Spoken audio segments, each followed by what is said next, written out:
Welcome to the Your Peak Life podcast. Let's conquer the summit of life and reach the apex of our potential.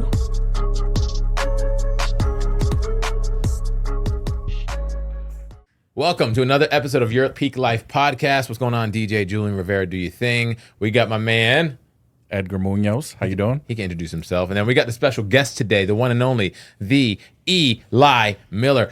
The crowd goes wild. He's here. What's going on, Eli? Hey, how you doing? Good to see you. Thanks for having me. It was Edgar's idea. I figured it was. I didn't think you would have. My mind goes straight to Eli Manning. Yeah. I would have fucked up this intro, just to let you know. That is very, very true. And I get that a lot. People ask if I'm related. I'm like, it's not the same last name, the same first name. Not at all. Not at all. You look the same, though. 6'5", Super Bowl ring, all the stuff. So, yeah. I'm even better looking, so, yeah. Exactly. Perfect. Yeah. So, you asked a question, coming over here on, hey, what are we doing here? What is the prep? What is Your Peak Life about? I mean, that's essentially we're just having a conversation. Okay. There's no real bullet points or anything to follow. We like to just talk about you. Every guest that we have in the show is more so, what is your definition of your peak life? There's no wrong answer here because everyone has their own opinions, their own thought process, what they want to do. But, tell us a little bit about the Eli Miller, on who you are, what you're about. And we'll just kind of go from there. The kind of the background of who I am, whatever. What do you do, man? I mean, what do you make bourbon for a living? I don't know what you do. I would like to get into that. I'm a big bourbon guy. I'll just give a quick bio then. How's that work? Go for it. All right. So we'll start with a little bit more recent, so it's not too long. Went here, supposed to play baseball at Virginia Wesleyan College. Went to school for business management, and then did finance accounting as an emphasis. Did financial planning for a semester with financial planning company, that kind of thing. So that was my initial sort of education, and got into retail management. Everybody would know it as Macy's these days. I worked 1 week, 132 hours, and made the same salary, and that was not cool. And that's fun. I was always directed to do things the corporate way, and I'm like, but I think this is a good idea. And then I would sneak and do things, and they'd be like, "Oh, your sales were amazing. What did you do?" And I'd be like, "I did this." And they say, "You can't do that." I couldn't do that. I couldn't follow the script. I had to work for myself. So I spent a good bit of time soul searching, finding who I am, what works good for me, what I like, what I enjoy, that kind of thing. Also, how I would get paid, and came across real estate sales, and so that's a perfect fit. I can work super hard and potentially make a lot of money. If I want to take it easy and take a day off or do whatever, I'm allowed to do that. I can do whatever I want. It's my business. Decided that was the route I wanted to go, but did it the right way. I spent about a year continuing in that job and working a second job. So I would go to Macy's from 8 to 5, and then I would go to a convenience store from 6 until midnight and work and save up money so that I could go all in when I started it. Got started back in 2002. So I've been through the first boom, the Great Recession, and learned that you got to sort of change things up and learn how to adjust. Now, any career you're in, you might have to adjust with things that change, and learn how to adjust. Part of sort of talking about the peak and things like that we'll probably talk about in a minute is you learn that, especially in real estate and some of these careers, your income doesn't stay the same all the time. My income dropped 60% year over year from 07 to 08, and you got to kind of evaluate everything at that point and what you're doing. So that's sort of how I got into real estate, then got into property management. People call me up, "Hey, you want to sell my house?" "I'd love to. Do you have $100,000? Most people say no. Yeah. My options to them are you can sell it, you can short sell it, you can foreclose on it, or you can rent it out. People start asking if they can rent it out, and if I'd help them. So I learned how to do short sales, and I learned how to do property management and things like that. So just to adjust it with the times. So wait, you got into property management because of the need at the time of the '08 crash, basically? Yes. So people didn't really lose their ass. It was Correct. almost like a necessary evil to just happen to fall in your lap because everyone started asking you for this. Absolutely. And in my part of this career is I've never been in sales. This career is to help people out. Right. And that's sort of changing even as I get older, of different ways to help people out. So that's what came of that. I didn't want to see people foreclose and lose things and lose their credit and all those type of situations that you're going to get into. And realize that renting their house out really is a good opportunity for them or option for them. And it is now creating an asset, and it's now creating future income and wealth.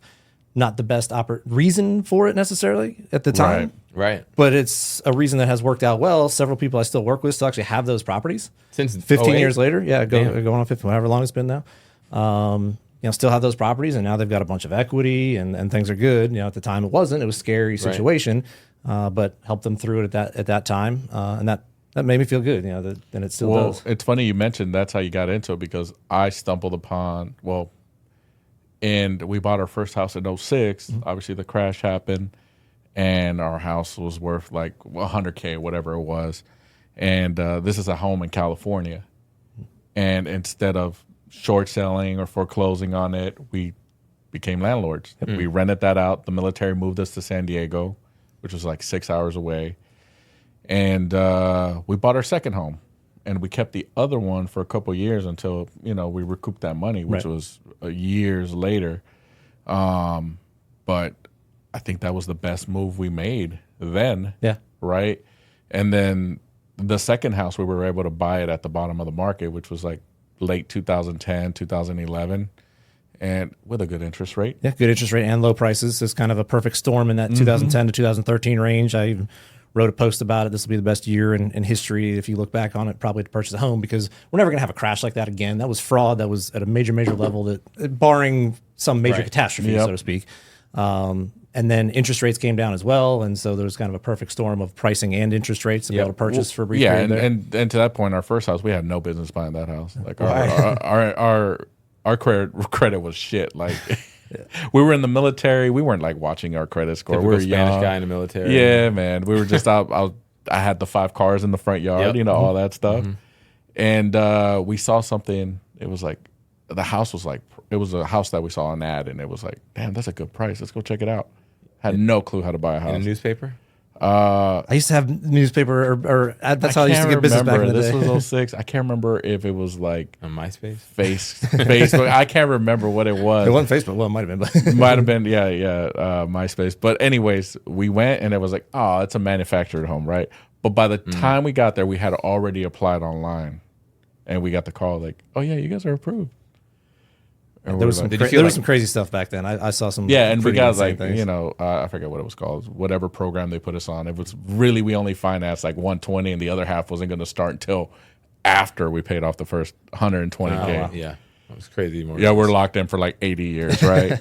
That's when they were approving anybody. You got a pulse. Oh, you can get $1 million house. Yeah. You're good to go. But everybody's talking about interest rates now and prices. So I bought new construction in 07. So we actually closed effectively the day before the market tanked. So my house took 10, 12, 13, 14 years or something to actually recoup the value. And my current house. Yeah. And this was back when you did 80-20s. So you had a first and a second mortgage for your 20%. I had 6.3 and 8.9 and on my interest rates. And at the time I was like, that's a pretty good interest rate. And that house, or this house, is just now worth what we paid for it only about 2 years ago, 3 years ago. Yeah. So. Yeah. And that's what we paid. I think our interest rates at the time was like 6.75 or 7.25, one or the other. I can't remember exactly which one it was. But never second guessed it. Like if that was a bad interest rate, we just wanted to buy a house. Exactly. So that was it. After people kind of get used to these interest rates, I think things will, and they already are working themselves out. So. Yeah. So are you originally from this area? So North Jersey when I was young. So F-bomb becomes part of your vernacular at the age of 6 or something like that. So we're fitting well here with the military. In Mafia. Yeah. Moved to Northern Virginia for 8th grade through high school, so I played baseball and stuff up in Northern Virginia. So came here for college, and every time I move south, I stay. I feel like everything slows down. Like Northern Virginia was just way too much with the expansion of DC and 495 and all that stuff, and then I come here, and now the traffic here, I'm like, oh. So. And at what point, like, did you start playing baseball like young, like T-ball, little league? Yeah, 4 or 5 years old. I've been playing my whole life. So now I play. I played baseball. Supposed to play in college, decided not to. Wasn't a good fit. Had a good time in college though, and then played adult ball for several years against other college players and things. So I got to have that level. I also got into softball, and now that my kids are grown, so I have 2 kids. My daughter graduates next week, and that's my youngest. So now this year I'm on my wife likes to call it old man team. It's over 40. Yeah, we're traveling all over. We're doing up and down the East Coast. Been to Myrtle Beach, Knoxville, Tennessee. York, Pennsylvania, just up and down already. We're going to Vegas. What's the name of the old man team? Smoking Aces. We're sponsored by an American Legion, which is nice, though, because we do give back to the American Legion. Let's see. Give some credit. He's a sponsored athlete. I just want to put this out there, okay? So he's an official sponsored athlete. Just want to make sure that everyone in the world knows he knows what he's doing, all right? Gotcha. Give yourself credit. Where He's credit's being due. modest. So Exactly. I got to play with my son. So that's another thing that I enjoy. Is my son's older. I play with him too, and we got invited. A buddy of mine invited us to play. We call it young man ball because at the end of the age. And I did realize a couple weeks ago. I did realize I'm still okay for any age. I'm a good. If over 40, I'm still a good ball player. I'm a good ball player. But I did realize now that I'm just okay now for any age at this point. 23-year-olds are still moving in ways I can't imagine you're not moving sliding anymore. for the ball anymore. I do, but it's not the way they do. Yeah. He wants to, but then he gets hurt. Right. And then he doesn't go to the doctor. No. And then he just continues to play. Yes. I know Common this guy. man problem, That's just man. what he. If you don't go to the doctor, nothing's wrong. 100%. That's what Good I said advice. about Remember COVID. that. do Yeah, not, you don't have COVID. delete that You don't- part. No. Exactly. Get you for it. Like, So your example of of a peak life, I'll give a definition of what I think it is for you, and then you remix it into your own words. Sounds You're the like remixer, you huh? want to play. You want to be able to play softball till you're 80. Mm-hmm. You want to stay in real estate as long as you're allowed to. You want to continue to doing property management as long as you want to, and you want to stay an awesome, devoted husband and father for as long as you can. That's pretty much sums it up. Okay. And so End of the show. Thank you. And Appreciate thinking it. about this, I got the thing. What is your peak life? Obviously, I got like two questions. Hey, what is your peak life? So I started thinking about it, and all of a sudden, it just kind of hit me. And I've been moving that way. I think you and I have sort of been moving that way also, and just haven't put it to paper. We have not a mentor, but somebody we work with, Austin Chevron. They've got their sort of. It's a very short one line. What their vision and goal is. So I actually wrote it down. I'm going to start keeping it with me here. That's my little visual aid I told you about. But financial independence through passive income, and passive income is one that I definitely want to emphasize there. And the financial independence. I've learned a lot of lessons over the years. Everybody asked me how I got into business and all these things. I learned the hard way. I learned by doing it. And that's sort of the same thing with finances. I had my education, which helped, but I've still made mistakes over the years. But financial independence, meaning that basically your bills are paid, the things that you need or want, a lifestyle basic lifestyle is taken care of. You don't have to make money necessarily through active activities. I don't have to go punch a clock. My wife doesn't have to go be a nurse and help people, things like that. All the income we need is being generated through investments and whatnot that are passive. yep. So, for instance, Julian and I own a couple properties in Snowshoe. Yep. And they're Airbnbs. Our initial thought was this would be relatively passive. Partially, it's been us not having done quite everything we should have done. But just in general, Airbnbs are a little more work than I think both of us initially anticipated. So we're looking at maybe selling that. We bought pretty well. So bought very well. we did pretty well the last couple of years. So the thought is though, we're putting a lot of work into that. And Julian does 9 million things. I've pared down a few things, but there's only so many hours in a day. So the thought is let's get that money that we've gotten there, and let's try and fund something that can provide an income a little more passively. Yep. So to speak. So Roll that it way- in something else. I guess on the rental side, how many doors do you manage now? I mean, there's about 100 right now. Okay. And now we're looking to really build. I've come up with a strategy for sort of any team lead brokerage that doesn't do property management. I'm still trying to get the legalities worked out, but it might be a way for sort of everybody to get involved sort of through our company, because I'm doing it so long. I did it, just had that company. My dad had lost his job when the economy tanked. So he came and kind of ran that because I was still more the sales person, maintained a lot of relationships. And then I started another property management company after I started my brokerage, getting back into it and really realize how much opportunity there is out there and how much I can help people, things like that. And want to make sure there's unfortunately some not great players out there in the industry, like any industry. Right. So I want to make sure that we can help people out. And then the people that I know in real estate, I want to be able to give them an option with somebody to work with or refer people to that they know is going to take care of them. Yeah, because I always tell people, like, when it comes to property management, me as a tenant, right? When I was a tenant, I never called the property manager at all. I think the first time I ever called anybody was like, I had just landed in Virginia Beach, and I had a house out there in Brigadoon was the neighborhood, and we had a pool and everything. Well, the pictures that were online were definitely the pictures from like 10 years ago. When Right. they first, Couple tenants prior. Yeah, there was dead crow in the pool, like the liners all jacked, termites. switched, Like, yeah, we ended up breaking that lease early, and the guy's still in real estate. Shout out to you. We're taking one that's a little out of our geographic area right now. Actually, I think Julian referred to us, but she's having just such a hard time. She's been treated so bad by her management company. I feel bad. I'm like, all right, we're going to figure it out. We're going to make a way to help you out there because I just want to make sure that she's getting good service. I mean, she didn't deserve what she got with the people she's with. So tell us a little bit about your property management company, just the overall. I know you got a few employees that work with you, the AKA the heart and soul of this. You've been doing this for a long time. But in like a 60-second pitch, like just what is a property management company and why would anyone want to work with you? 60-second pitch. Well, I've been doing it a long time, first of all. And property management is different than real estate sales, and people tend to not realize that. There's sort of a whole lot involved. So what we try and do is take all of the burden off of the owner. You can be as little involved or as much involved as you want, but ideally you should be able to hand it over to us and just collect a payment in your bank account every month. And it's about customer service as well. I tell my people that the owners are our business, the owners are our clients. It's about customer service, but we also have to keep the tenants happy, and they need to be in nice, comfortable places that are working the way they're supposed to, things like that. So I've really worked though on systems over the last year or two to try and save time for my property managers. Something as small as some lock boxes where if the property's vacant, somebody can actually go online, sign up with their information. So they got to put in their driver's license. They got to put in a lot of detailed information, but they get a one-time code to now go see that property. That saves my people from driving all over 7 cities all the time. Now we still do, but they don't have to all the time. Plus, for some reason, the past couple of years, people, they'll call us up at 1 o'clock and say, "Hey, can you show me at 1:30?" Right. That's just not possible. We can say, "Well, here's an option for you." So things like that, and we've been there's several other I've been saying that. I think like on the real estate game, that's how I foresee the future. The banks is going to have the power where they're going to have all that info, and with that one-time code, let people in the doors. Yeah, I think that's where it's going to affect us. And me personally, that's just an idea. Scares me because people need representation. So the representation part is correct. So if that's the case, then I think that pushes people toward maybe not having representation on their side, and then the people who work for the banks or whoever it may be are now maybe taking advantage of the buyers, or unfortunately. Oh, absolutely. So, let's close the deal, right? Yeah, exactly. Right. Yeah. Now, managing so many doors over the years, like what's a horror story that you? Oh God, big one.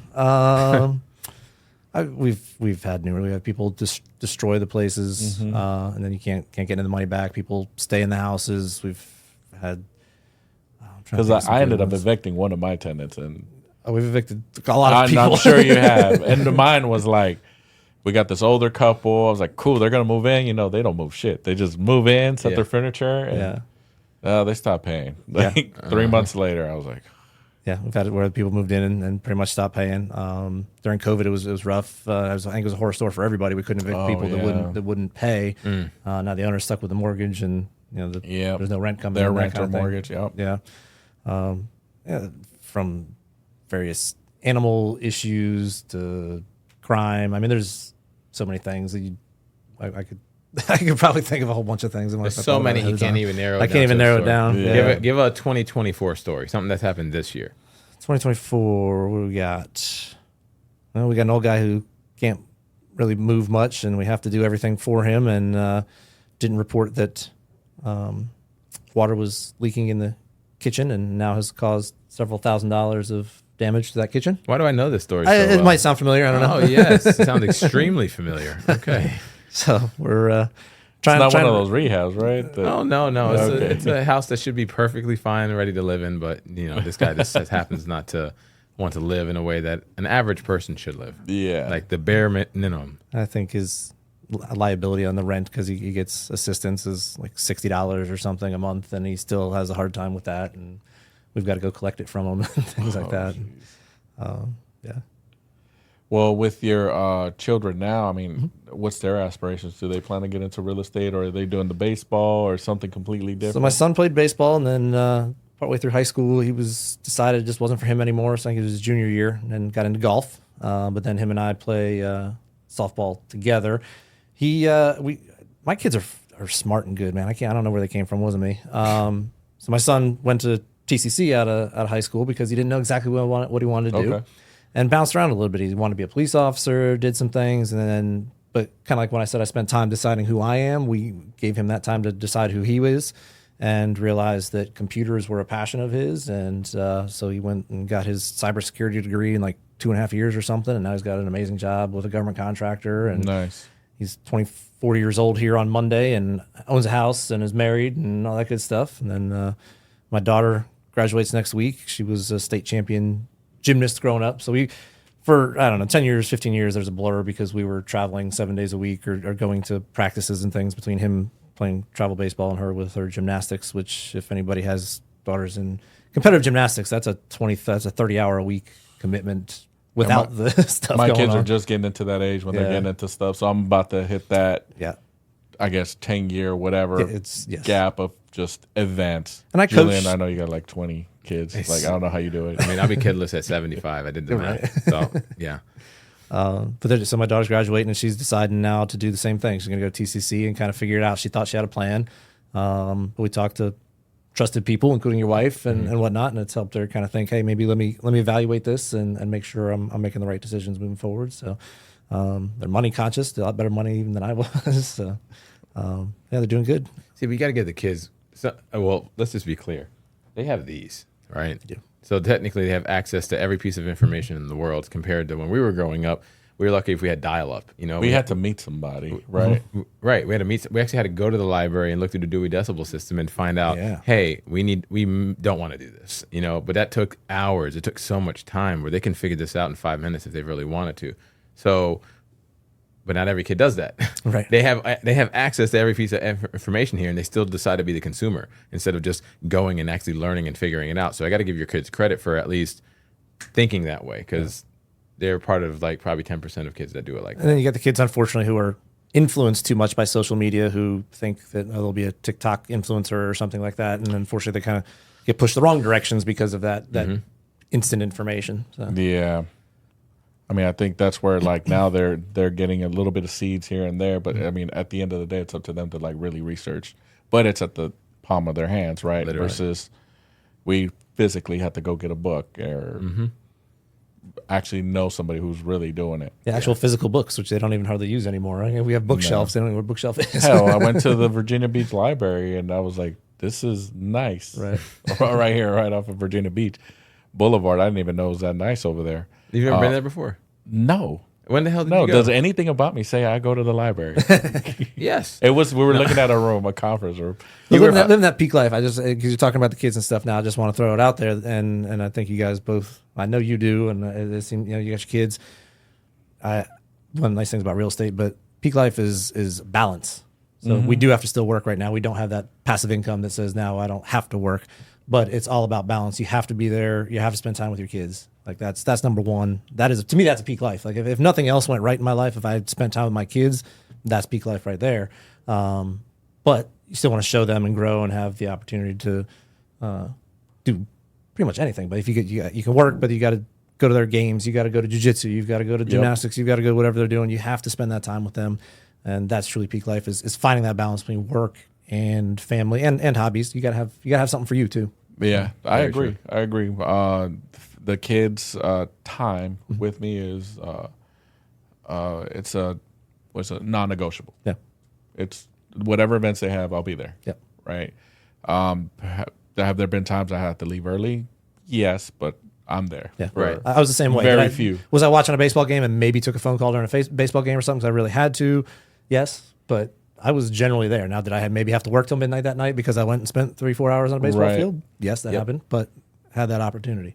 But it allows us in this industry to have that opportunity instead of, damn it, I can't do it because XYZ, the boss said I had to do this, whatever Right. the case may be. So be careful in your industry. I mean, you should be able to still have time with your kids no matter what you're doing. You can be a banker clocking 8 to 5 or something like that. Most stuff is evenings, but make sure you're physically together enough and whatnot that at 5 o'clock you're now excited to go sit at practice for 3 hours. So how long you been married? No. 20 years this year. We're actually going to Europe in Nice. July for a 2-week Congratulations. vacation for 20th anniversary. And then also, so my son got married last year and they didn't go on honeymoon. They bought a house, go figure based on his dad or their dad. or Question: whatever. Did they spend like $40,000 on a wedding? Nope, not even close. Fuck yeah. No. All right. No, the they're good DJ kids. was really The, expensive. the DJ was Probably biggest the most expense. expensive part. It was. That mother sucker. Right. It was a great wedding. So we're actually going, the four of us, all together, which we're super excited about. And you did ask whether my kids were getting real estate. My kids are not. They have no interest in it whatsoever. However, my daughter-in-law just got her license. Right. And I'm excited for her. She's a teacher, but she's a hustler. Like, she's got to work 24/7 or she's not feeling right, kind of thing. So I think she'll do well in real estate. And I think as long as she stays teaching for a while, it'll be a good way to get clients and things. So. Well, I got a question for both of you guys. So No. with you guys doing investments, flips, or whatever, right? To the audience out there that might be listening to this, and you hear these gurus out there influencing people. I got 20, 100, whatever doors. You hear those. I see those videos, and yes, some investments are good and they get you great returns, but like, what is it really like? Wait, which part? Well, as far as acquiring properties and the return on those properties, as far as an Airbnb or rentals, Long-term rentals are a long-term play. And I think too many people get into them with the wrong mindset. You have to have reserves and things. You have to be prepared. How much would you recommend in reserves? I would recommend at least 6 months of mortgage payments. Now, the 6-month mortgage payments isn't necessarily for just mortgage payments. If somebody isn't in the home, you're going to have repairs and things like that. The one we just bought, it's got great cash flow, but there's been like every month there's been an expense the past 4 months or something like that. Gotcha. So even if you're moving and you're going to rent that house out, that's a great idea. I think everybody should do that. That was what I told my kids. You're not buying your forever house. You're buying something you're comfortable in now. In a couple of years, you save up and you rent that one out and you buy something else. And you can even be in the negative on that. You might, but think about it. They bought a $300,000 townhouse, let's say. You're now then renting that out, but you're maybe short $200 a month and $1,500 a year in some expenses or something like that. Well, for $3,000 a year, how many investments can you make that somebody else is basically buying you a $300,000 asset for a couple $100 a month, effectively? You got to find a very, very, very high yielding investment to be able to do that. Then on top of that, I say $300,000 because that's the purchase price.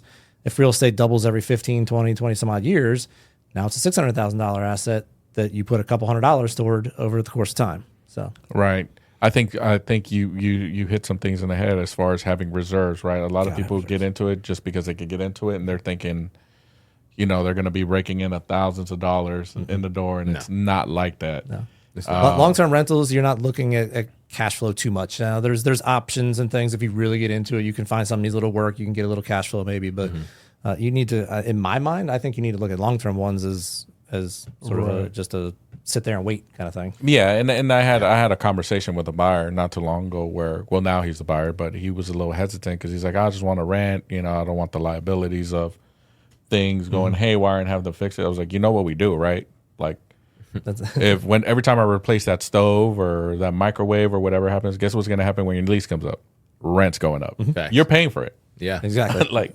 Or the next tenant. Exactly. And you have that ability, which is nice. Being the owner of that asset, you have that power, so to speak. So it's everybody should own multiple properties, and you can do that easily. Everybody, no matter what career you're in, you can do that roughly through House Hack, where you buy your first house, live there a couple of years, move on to the next one, kind of thing. You do that up to 4 times. I mean, I think everybody should do that. You can have plenty of other investments, but I regret selling those homes in California. I fucking regret it to this day. I but you didn't know. What do the kids say? If you know, you know, right? At the time, you just now didn't know. I'm not selling. Now you know. So I mean, I'm not going to sell outside of the snowshoe ones that we possibly have because they're not local. I don't plan on selling anything else ever. I mean, I'll eat whatever the losses are every year on purpose because of the long-term play like you're talking about. Now, if we're talking about, let's say, an MTR, a midterm rental, those, since my wife and I have kind of segued into that world with just one of the properties, I actually like doing that more. It's exactly what a STR, short-term rental, MTR, midterm rental, LTR, long-term rental, okay? So the STR, obviously, you'll make more money, but it's a lot more work, right? In theory, you'll make more money. MTR, same thing as a STR. You're not going to make as much money, but you are making definitely more money compared to a long-term rental, but it's still fully furnished.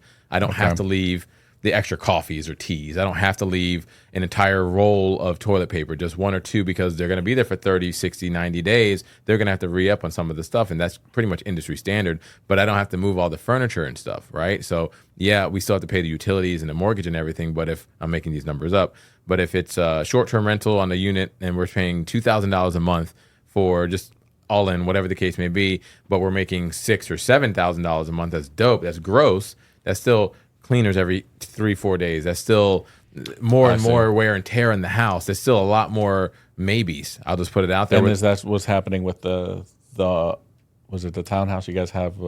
No, we have 3 condos in Snowshoe currently right now. 3-bedroom, a 2-bedroom, and then a studio. But that's not necessarily it, because that's a seasonal STR.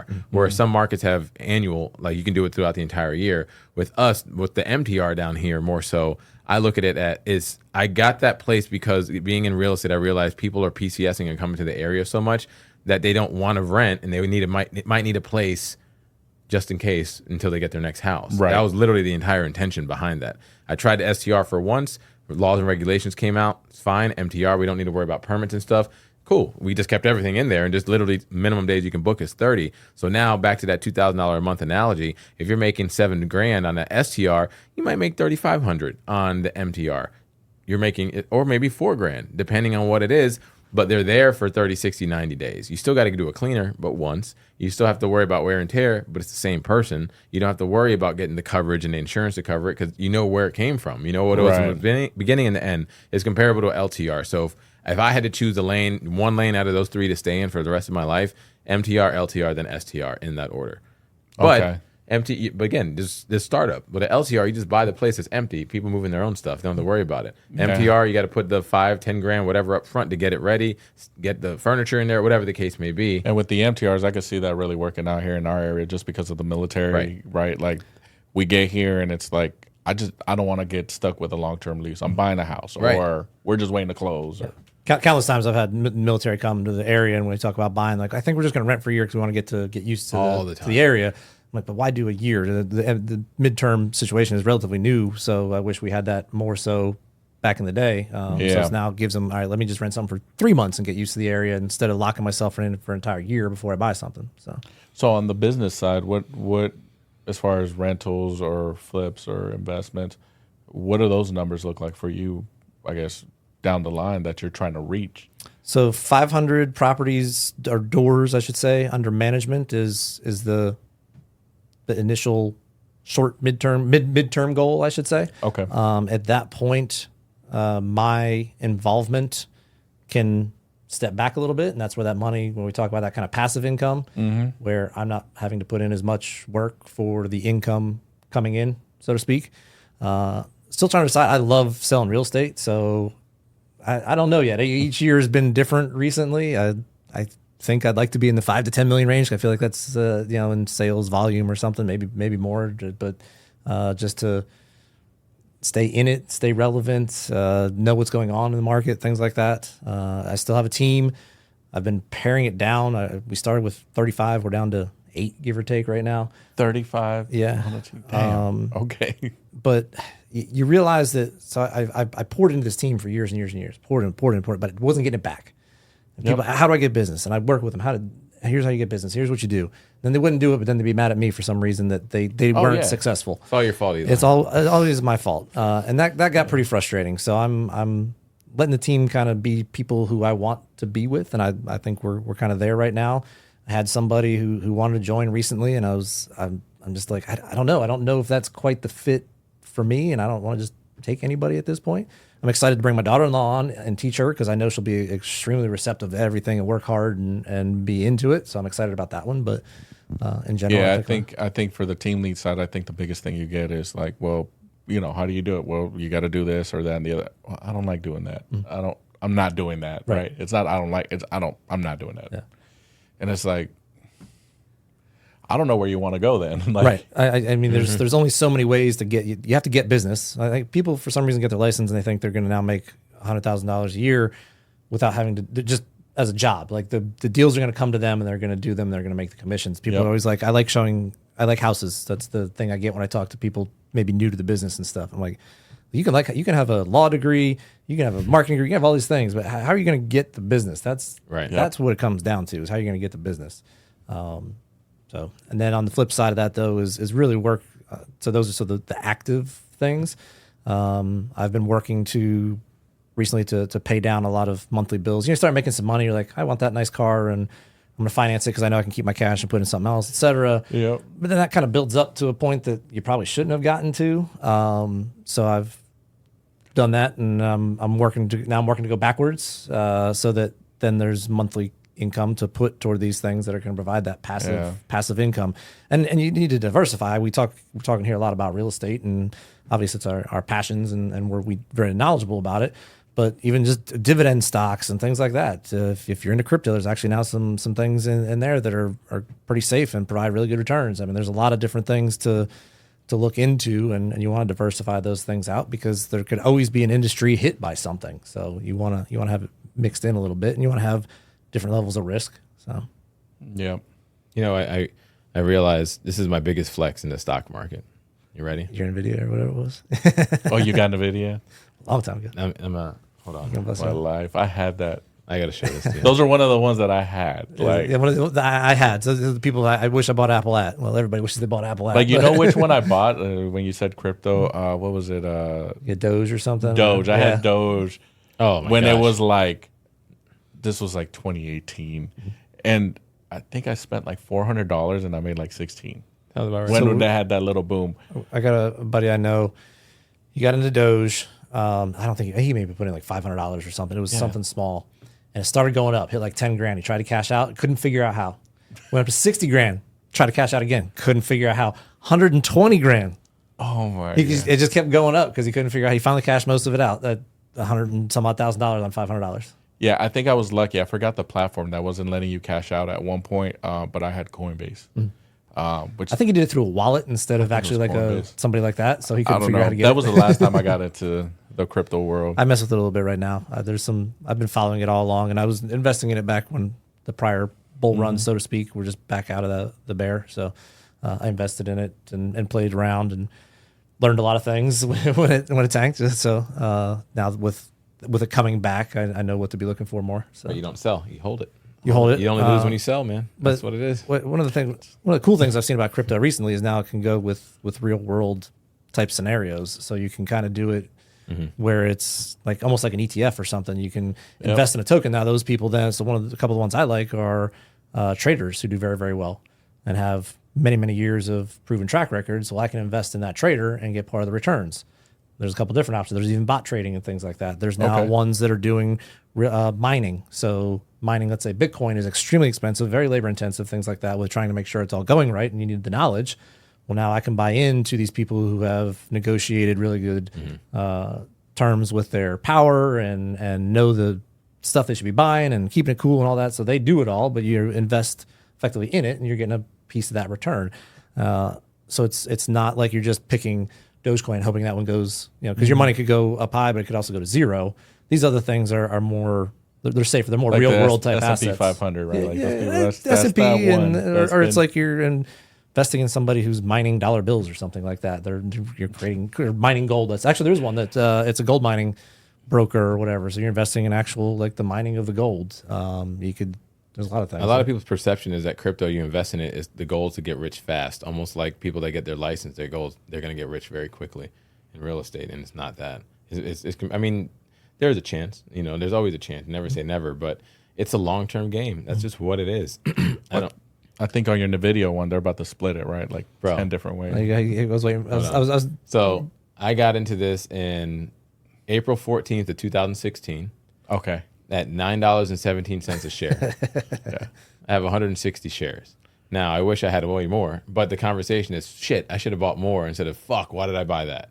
Those are the only two things that you ever do in stocks, right? I never sold, and somebody just told me to buy this because AMD at the time was the boss in the chip world. NVIDIA was just getting started. I'm like, cool. But there's like, now you're going to see all these memes and all these videos out, like $10,000 of NVIDIA bought then is worth this much now, right? And that's what's making me think like, damn it, I can't change the past, I bought right? NVIDIA because I had a gaming PC, and that's why. That's how I got introduced into NVIDIAs. Now the 10-1 split, that happens June 10th. I mean, everyone's buying it now because it's at $1,200 something to share right now. As of, I just looked. And so that'll split, cool, whatever. So it'll be more affordable. The question is, will it run up like that again? Will it do what Tesla did like 3-4 times in a row was over nice. the past few years? They did pretty good. Now NVIDIA has split before, but it wasn't this run. It was a different run. It was like, oh, $30-$60, let's do a 2-to-1 split. That's happened like 2 or 3 times so far. So now, I mean, Is that a 10 to 1? This is a 10 to 1. So you're gonna have 1,600 shares. 10 to 1. That's one to hold on to because it's not going to run up. It's rare that stuff's going to run up like that right away again. But Right. long term, it is a good company. You could see those numbers again in the future. So if you see $1,000 a share with now See, $1,600 shares. 1,600 shares. I'm moving to the Philippines, babe. We're leaving. I'm sorry. we're out. Like we're good. One thing to be careful of, though, in the world of Facebook and Instagram and everything, that's a amazing flex, like you said. But I know for myself, I've invested in things that have gone down or even gone to zero. Ditto. So Yes. you have the wins and the losses. We're too busy seeing all the wins on. Yes. Don't compare yourself to social media. Well, not only that, careful even loss. on the real estate side, like I invested $12K on a person who I actually knew, and at the end of the day, they were just a fraudster. Yeah. Took it on the chin, didn't even sue the guy. I've I was had like, a but I couple see him on listings. Facebook looking at me. Yep. Hey, how I you doing? got taken on a mortgage thing for 15 grand. I got taken from another guy who did something back in the day for a couple grand. I mean, it's happened to all of us. So Yep. I mean, I'll say a loss right now. Remember Neo? yeah. Neo. All right, Neo is a big EV company that's out of China, and they were on a run for a while. I bought in 21 173 shares at $52 a share. In 2020, I bought 32 shares at $46 a share. They're worth $4.83 right now. Oh, you need to hold on to that. So I'm down. I'm not gonna. I didn't lose because I haven't sold yet. But fudge, you see what I'm saying? So it's like Yeah. you're gonna have probably more losses than wins. But if you can average it to have more wins than losses, that's how you're gonna do. I saw this meme the other day at Target. It was like, this isn't failing, and it was like shots all over it. That wasn't in the center. And then I saw the Target that had nothing. This is failing. And then I made that post. It's like the biggest risk is just not doing anything. That's really what it Absolutely. comes down to. Like, are you going to sit back and just chill and hope, or are you going to just do it and fail forward? But try to know your investments, though. For instance, so Neo, yes, is down a lot, and I was in it at one point as well. But I still keep track of Neo. Who talked you into that one? That was back during the EV okay. stuff. Yeah, it was so like the EV actually, shit. I think I talked to him in that think one. he So brought me that into might have been that. my bad, Julian. But they're still sponsored with the Chinese government, and they're now giving them the autonomous license or whatever. Okay. So that stock still has the possibility. It's still a strong company to really blow up. So Just you EV kinda companies see at that time that's when Tesla was on their real big run. So all the secondary ancillary businesses are gonna have a pop. For a I've bit. been looking at those like quantum computers type stuff. So It's not bad. You're not gonna go wrong when it comes that down to those. anything robotic. I guess that's what I'm looking at, that's and the that's future. where I think NVIDIA is going to yeah. dominate. They're gonna murder it, literally. Yeah. I mean, but then we segue back to real estate. You got so many REITs that you can get into. You know, I'm in one called PK, but it's just big hotel REITs that they don't provide the best stock price perspective, but their dividends are higher. So if we're looking at passive income, you own X amount of these REITs, and it's paying you the dividends quarterly, monthly, however it breaks down. Okay, now you're making some good money by just holding. I don't give a shit if I bought it at $20 or $10. The dividends are the same. Right. They have to divvy out X amount of dollars in order for them to follow whatever their guidelines are, their SOPs. I started getting into those pretty good because I like that same thing. It's I don't care. The price volatility is relatively small, so even if it goes from 9 to 14 or 14 down to $9 a share or something, it's not a big deal. But the more you accumulate, you're now making that passive income, and then it's good incomes because those things have to give out 93% or something of their profit. Yeah. And if they've invested well, so you have to see what they've invested in. But like even to you guys, like all this stuff you guys are getting into, how long were you? Or I know you just got into real estate not too long ago, but you've been around the world with investors and things like that.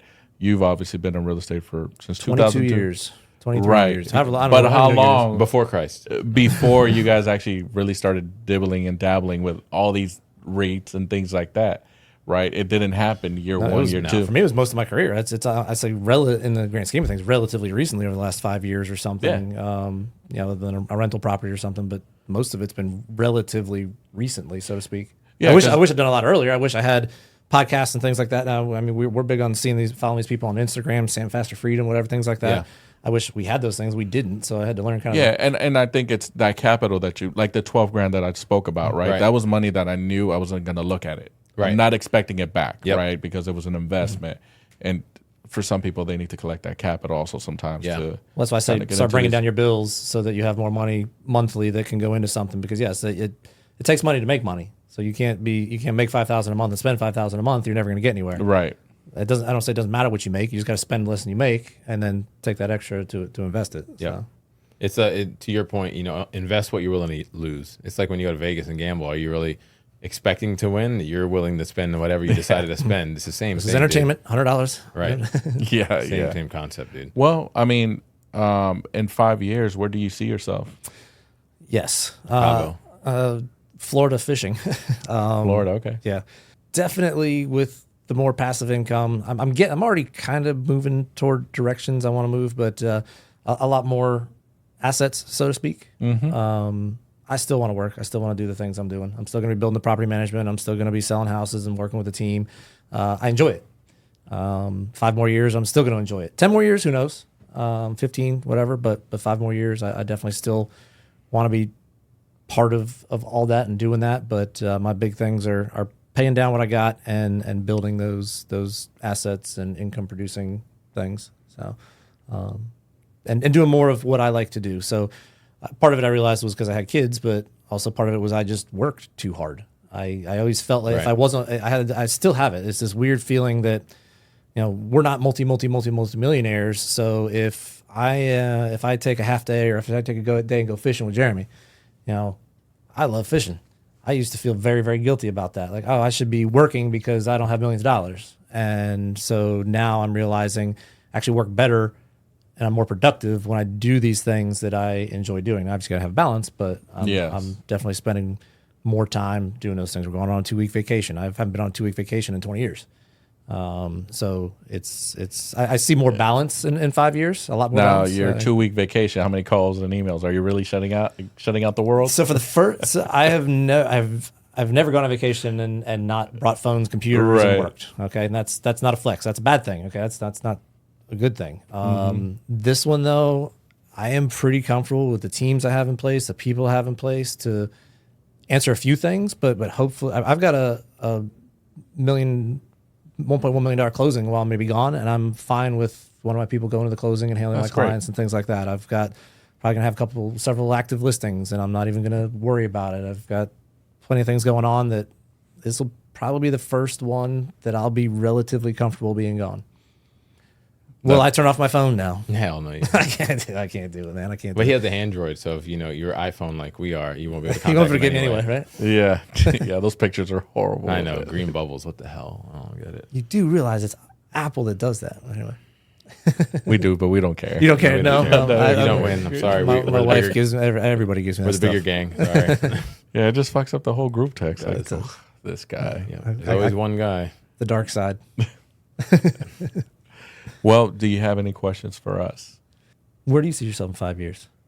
5 years? Yeah. Growing the fuck out of this company. Yeah. Kind of the same things you're doing right now. Actually, I just spoke to the wife. I think we're gonna zero out our mortgages. They're small. We have for the 2 homes. It's like $450K. Okay, let's knock that out. And then the same amount of money that we're spending on these homes is like, let's reinvest it into those funds will go towards the kids. Right. Although we've already started things for their future. And I spoke about it a couple other podcasts ago where it's like, yeah, we get to see the kids grow up, get married, just like what you're going through right now, right? But they're going to leave the house. They are. It's sad. But you're with that partner that you chose, that 20-year partner that you got so far. 20 years. And my son moved a mile down the street. So right. But Literally. I mean, I see me and my wife starting to travel a little bit more for us, not for a business or anything like that. Traveling, doing more of what we want. Yeah.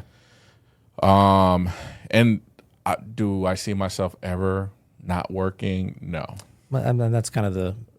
But it persona moves of who into we are. that realm of I kind of do what I want to do. It's want to work versus have to work, I think. Yeah. Right now, I want to work like what we have going on here. We didn't get paid for Iron Valley. I mean, we didn't take a dime since I joined up until this year. Oh, yeah. Been there, done that several times with several businesses. But now we're seeing the fruits, right? And the partners that I joined, they didn't take a penny for even longer than that.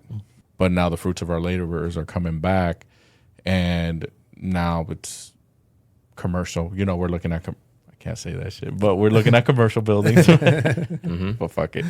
But that everything is getting grander.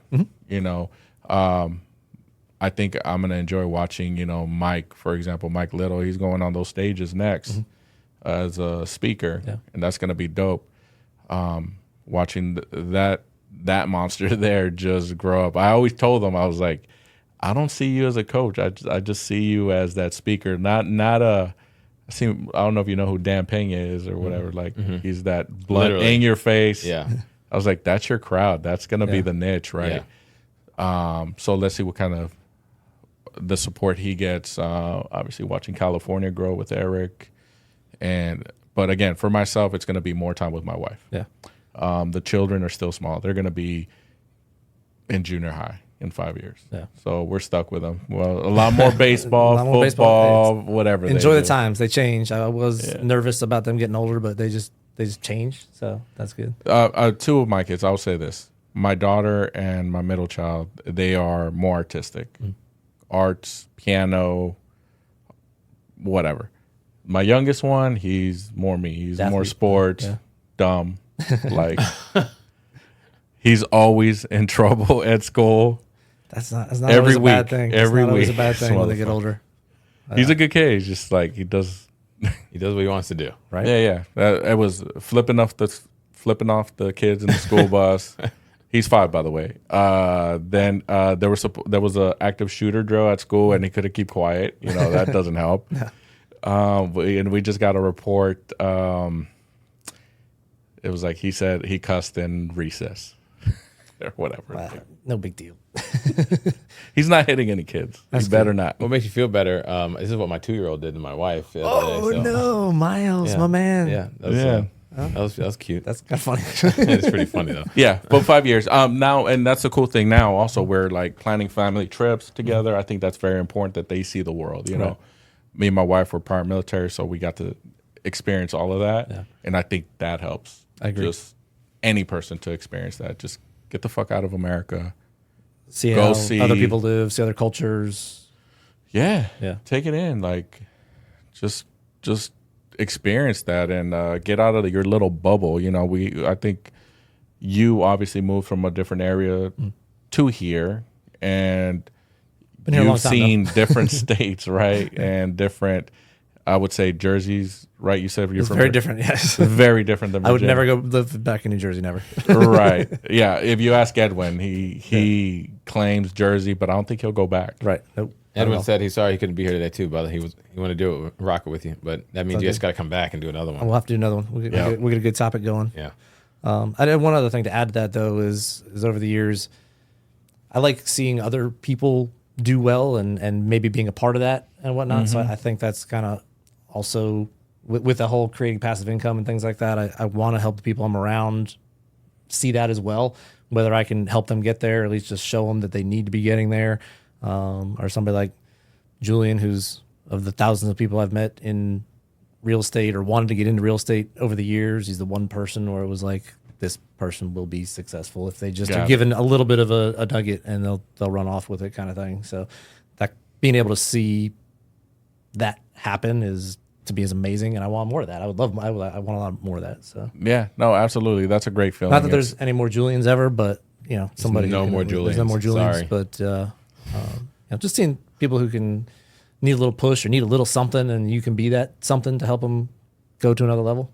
So yeah, absolutely, and even to that point, like we're excited to watch Norfolk grow and see what those guys do over there. And obviously, Julian, you're a cool vibe or whatever, but it's time to work. Like, yeah, like it's a different mindset taking on a brokerage and actually talking to agents and trying to get them over to your brokerage. But it's also a great feeling when you see these agents come out, and we talked about it a while ago, where it's like we used to look at these rosters for Hampton Roads. It was like, damn, how the hell are they selling so much in 6 months and in the top 50s? And it's like now we got a dozen of them up in the top 100 year round. Exactly. And that's, I'm tired of taking the people who don't want that. Like I want to be working with the people who I see that vision in, or that kind of thing that they have. Yeah, they take that advice and they stick to their goals and their plans and they implement and they Right. execute. That's great to watch all of those people come out of this company. Yes. And then just life, like your children, they sound like fucking great kids. They are, like I said, what's crazy to me is I was a bit of a hellion when I was younger, but especially high school, college, whatever. My kids were so good. My wife and I would leave town for something and would leave our kids at home because we knew they wouldn't do anything, and they never did. It's true. It's just insane to me how good they ended up, that's and great. compared to some of the dumb stuff I did. Yeah, and that came out of your household. Exactly. I don't know that feeling, Eli. So that's one thing I will say. Shout out to Brooke. You know that feeling. Julian's good. Yeah. No, he is good. Jules is good. Yeah. But shout out to your kids, Brooke and Nathan. Y'all, you're right. I'd leave for 2 weeks and feel fine with them being home. We actually, so around the time, maybe Brooke was 12 and Nathan's 15, let's say. The joke was we would leave and leave her in charge of him because she was, he just would like forget to eat for 3 days or something because he's a dude, whatever. He's your son. But she'd make sure everything was good. And that's great. He didn't do anything stupid. So we were fine. It was a good time. Good times. Do you have one question that you want to ask the next person on the show for them to, give me one question that the next person on the show can answer. A random question that's going to be surrounded by your peak life before we wrap up. I'm going to think about that one for a second. Think of one. Now, it can be crazy. There's no wrong answers here. The only wrong answer is not saying anything at all. Isn't that right, Edgar? Yeah. Exactly. What things are you doing or going to do to help others reach their peak life? Like, I feel like that's where we're at. Like with the podcast, things like that, successful people, I feel like that's where we get to in our lives is also helping other people. So first 20, 30 years of life or whatever, we're kind of helping ourselves, figuring it out. I think once you hit that point, then it's all right, how do we also help other people in various aspects? So I agree. And then this peak life is a great idea. And so what are we doing as a collective to get other people there too? I agree. Raise them up. Write it down. Remember it. Stamp it. Notarize it. That's the question for the next time. All right. We had Eli Miller here. He was our special guest today. DJ Julian Rivera. Edgar, you know him. You love him. You see him. Until next time, y'all. Subscribe, like, follow. You know what to do. Peace. Take it easy. See y'all.